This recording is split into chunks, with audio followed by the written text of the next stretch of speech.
नमस्कार, आप देख रहे बी न्यूज और मैं हूं आपके साथ निशा। बुलेटिन की शुरुआत करते हैं। डॉक्टर को भगवान का दूसरा रूप कहा जाता है, लेकिन डॉक्टर मरीज के साथ बदतमीजी पर उतर आए तो इसे आप क्या कहेंगे।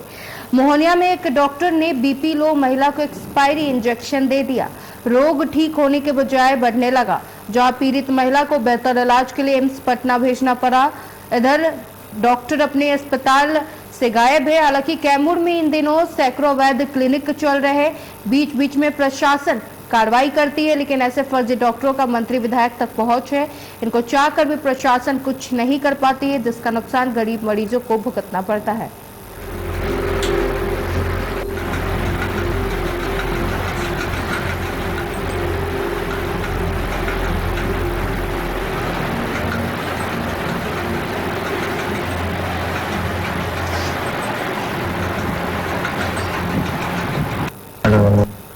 कहा जाता है कि भगवान का दूसरा रूप डॉक्टर होते हैं, लेकिन अगर फर्जी डॉक्टर अगर इलाज करें और जबरदस्ती मरीजों को मारे तो इसको आप क्या कहेंगे। यह घटना मोहनिया नगर की है, जहां एक उदय हॉस्पिटल है।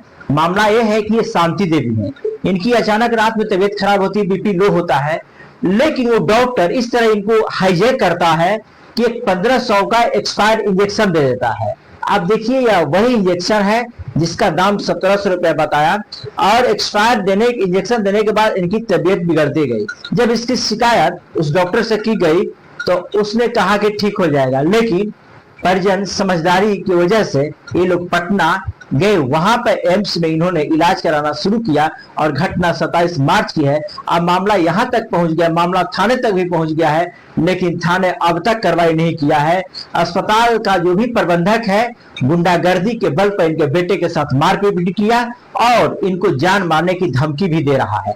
तो आप देखिए कि यह वही महिला है कि आप नहीं करता तो जो है, ये बताइए कि आपके साथ क्या घटना घटी थी। सर, हमको यही हुआ था कि बीपी बढ़ा हुआ था, और ज्यादा बीपी नहीं, यही 160 बीपी था। और बीपी बढ़ने की वजह से मेरा हस्बैंड हमको ले गए उदय हॉस्पिटल, और वही पर हमको ऐसा ही इंजेक्शन दिया कि हम बहुत परेशान हो गए। और उसके बोले कि हम घर जाएंगे। घर जाने के वजह हुआ तो बोले कि एक इंजेक्शन दिलवा दीजिए, यही दे दिया। और वो भी दिलवा नहीं रहते, मेरा सास यहीं पर है, सबूत नहीं यहीं पे है, उनसे भी पूछ सकते हैं। तो वो बोली कि आप लोग मना किए? नहीं, मना किए सर कि हमको नहीं चाहिए, इसीलिए मेरा तबीयत और भी खराब हुआ, जिसे और भी सुई दिए थे। अच्छा। लेकिन उसका मतलब रिपोर्ट नहीं दी है। सास भी बोली कि नहीं है। अभी मैंने हसन भी बोला कि 1700 रुपया भी मेरे पास सर नहीं है। अच्छा। तो बोले कि सुबह होगा, जैसा होगा तो मोहनिया हम लोग चले आएंगे। तो नहीं, दिलवा के जाएगा, जैसा होगा देखा जाएगा। तो दे दिए तभी हम लोग को। तो अब क्या स्थिति है? जब इंजेक्शन दे दिया फिर आप बना वहां आने के बाद वहां से बहुत छटपटाई, बहुत बेचैनी हो गया हमको। लगा कि जिंदगी और मौत से अब हम लोग खेलने लगे। हम 12 घंटा तक में बहुत छटपटाए हैं सर। उसके बाद हम अविनाश हॉस्पिटल में गए हैं, लेके गए हैं मेरे हस्बैंड, मेरे बच्चे लोग। वहां से हम लोग अपना दवाई करवाए, फिर वहां से नहीं हमको सही हुआ तो हम पटना गए एम्स के लिए। अब क्या डॉक्टर बोल रहे हैं आप लोग? डॉक्टर हमको यही बोल रहे हैं कि मतलब मेरा क्या बोलते बचदानी में प्रॉब्लम हो गया है, वही दवाई से साइड इफेक्ट हो गया। जो मोहनिया के जो डॉक्टर इलाज किए तो आने के बाद क्यों गुंडागर्दी करना शुरू किए? गुंडागर्दी उन लोग इसलिए कहीं पहले बुला के समझौता करने के लिए बोले, ले गए हमको कौन जगह बोलते हैं, अनुमंडल जो है ना सर, अनुमंडल तरफ ले गए हमको आउट एरिया में। क्या बोले? और वहां पर ले जाके बोला कि समझौता करने के लिए बोला, फिर आके बोला कि जो तोरा करना है तू कर ले। हम तो ना करें, तो अगर ज्यादा बोले तो तोरा गोली मारे। अच्छा, गोली मारने के लिए? हाँ, गोली मारने के लिए बोला है। तो फिर आपके बेटे के साथ फिर मेरा उतना दिन से सर मैं तो दुकान बंद था, 2 दिन से दुकान खुला है। फिर मेरा बेटा को बुलाया सो कि आइए समझौता, तो इसको भेजा गया देख कर। तब तक इसको मेरा बेटा को घींच कर लगा सब मारने। कौन कौन मारने वाला था? मारने वाला उदय हॉस्पिटल का है, डॉक्टर है, और महादेव है, महादेव हॉस्पिटल। अच्छा। धर्मेंद्र, और है इसमें राहुल मेडिकल है, वो भी राहुल मेडिकल राहुल मारा है। और लोग भी थे, और वो लोग हम नहीं पहचान रहे सर। अच्छा। पूरा ये लोग मारपीट किया है। और मारपीट करने के मतलब मेरा बेटा फोन किया तो हम लोग वहां पर दौड़ते हुए गए सर। उसके बाद मेरा जब गए तो वहां पर देख रहे हैं कि पूरा हल्ला मतलब हो रहा है, सोच बच्चा रो रहा है, तो हम गाली गलौज किए हैं और कुछ नहीं किए सर। अच्छा। बस तो आपने थाने में आवेदन भी दिया है? आवेदन दिए हैं, लेकिन आज 18 तारीख आवेदन दिए सर, और कोई आज तक सुनवाई नहीं हुआ है। तो आप देख सकते हैं कि किस तरह का गुंडागर्दी इनके बेटे हैं और खुद अपने मम्मी को साथ लेकर चले गए। थोड़ा इधर आ पाइए, तो थोड़ा बताइए कि जब आपने थाने में आवेदन दिया है तब तक क्यों नहीं एक्शन हुआ? पता नहीं क्यों एक्शन नहीं ले रहा है, सब पैसा का तो आपने शिकायत कहाँ कहाँ तक किया है? हम लोग बस मोहनिया थाना में शिकायत किए हैं।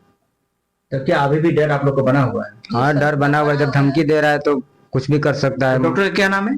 डॉक्टर का नाम है नरेंद्र कुशवाहा। अच्छा, नरेंद्र कुशवाहा नाम है। तो वो क्यों धमकी दे रहा है? क्या गुंडा है क्या यहाँ का? गुंडा ही समझिए, वो धमकी दे रहा है तो गुंडा ही ना आखिर तो है। किस तरह का धमकी दे रहा है? धमकी दे रहा है कि जो करना है जो कर लो, हम डरने वाले नहीं है किसी से।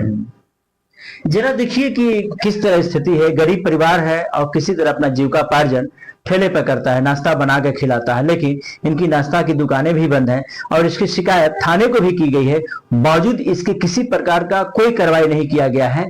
सवाल यह खड़ा होता है कि एक तरफ बिहार सरकार फर्जी डॉक्टरों के खिलाफ अभियान चलाती है कि कोई भी फर्जी चिकित्सक अस्पताल नहीं चलाएंगे, लेकिन नगर में इस तरह की फर्जी कई अस्पताल चल रहे हैं, लेकिन उस पर कार्रवाई आखिर कौन करेगा?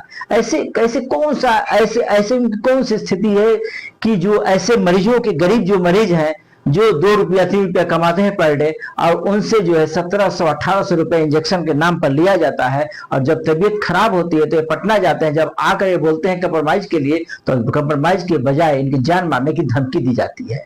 सवाल यह खड़ा होता है कि आखिर किसके इशारे पर ऐसे डॉक्टर काम करते हैं? पहला सवाल, क्या अनुमंडल उपाधीक्षक अस्पताल के प्रबंधक को इसकी बात की जानकारी नहीं है कि आखिर ऐसा अस्पताल चल रहा था, कार्रवाई कौन करेगा? दूसरा सवाल, क्या सिविल सर्जन की जिम्मेदारी में नहीं बनती है कि जिले में जब इस तरह के अस्पतालें चल रही हैं तो उस पर एक्शन होना चाहिए कि नहीं? तीसरा सवाल, क्या इसमें मेडिकल वाले भी मिले हुए हैं कि जब इस तरह की घटनाएं घटती हैं तो मेडिकल वाले भी पहुंच जाते हैं? चौथा सवाल, आखिर वैसे डॉक्टरों के पास गुंडा कहां से आ जाते हैं जो मरीजों के ऊपर हाथ उठा देते हैं और मारपीट की नौबत आ जाती है? तो कहीं ना कहीं ये मामला गंभीर है और यह परिवार जो है पूरी तरह से बोलने के लिए तैयार नहीं था। थोड़ा हमें रिपोर्ट दिखाई। देखिए, रिपोर्ट जो इनके पास जो है ये सारा पटना का रिपोर्ट है, यानी इनका वहां पर ज्यादा पैसा लगा लेकिन अभी स्वस्थ है। ये बता रही थी कि अगर थोड़ा भी मेरे ऊपर प्रेशर पड़ता है तो मेरी बीपी हाई लो हो जाता है। तो कहीं ना कहीं आज भी डरे सहमे पूरा परिवार है, लेकिन एबी न्यूज इस सवाल से न डरेगा न भागेगा, क्योंकि मैं खबर हूं, खबरें मैं दिखाऊंगा ही, इसके लिए कुछ भी हो जाए। क्योंकि अगर ऐसे गरीबों के साथ इस तरह का जुल्म हो रहा है, या वही उदय हॉस्पिटल है जहां एक महिला मरीज आती है और उसका बीपी लो हो जाता है, तो यहाँ के डॉक्टर द्वारा उन्हें करीब 1700 रुपए का इंजेक्शन दिया जाता है, जिसे तबीयत सुधरने के बजाय उनकी तबीयत खराब होती जाती है। तो वो जाके पटना की से ट्रीटमेंट कराए।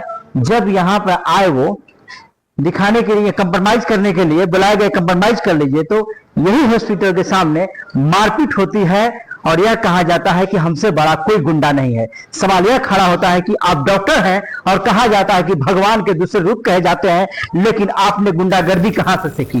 क्या इनके पास कोई डिग्री है या नहीं डिग्री है? हम सहयोगी से कहेंगे जरा दिखाएं।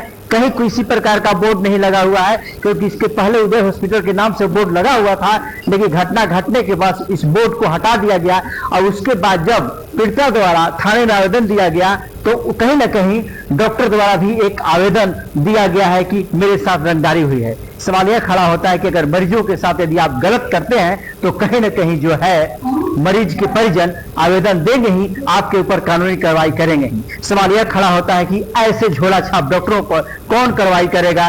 क्या ऐसे ही मरीज मरते जाएंगे या इनके चंगुल में फंसते जाएंगे? इस समय एबी न्यूज के लिए कैमूर से Ashok Kumar Singh. CBSE competitive school में नामांकन जारी है। 90% तक स्कूल फीस में छूट। आज ही संपर्क करें 7352449782 पर और अपने बच्चे के उज्जवल भविष्य की नींव रखें। शर्मा जी, आप कैसे हैं? क्या इस बार मेंस का रिजल्ट देखा आपने? विपुल भैया की बेटी ने भी आईआईटी क्लियर कर लिया है। हाँ पाठक जी, वो पढ़ाई में काफी अच्छी थी। वैसे इस बार मेरे भतीजे को भी भरोसा है कि वो नीट क्लियर कर लेगा। आजकल काफी मेहनत भी कर रहा है। क्या राहुल की बात कर रहे हैं आप? मेरा बेटा पढ़ाई में काफी अच्छा है। अगले साल उसका भी 11वीं में एडमिशन करवाना है, परंतु कहाँ एडमिशन करवाऊं कि वो इंजीनियर बन जाए। आप चिंता मत कीजिए पाठक जी, ऐसी फैसिलिटीज अब बिहार में भी उपलब्ध है। पिछले साल ही मेरे बड़े भतीजे ने आईआईटी क्लियर किया, वो भी यही रहते हैं।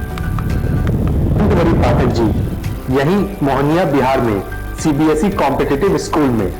अब बिहार के बच्चों को बाहर जाने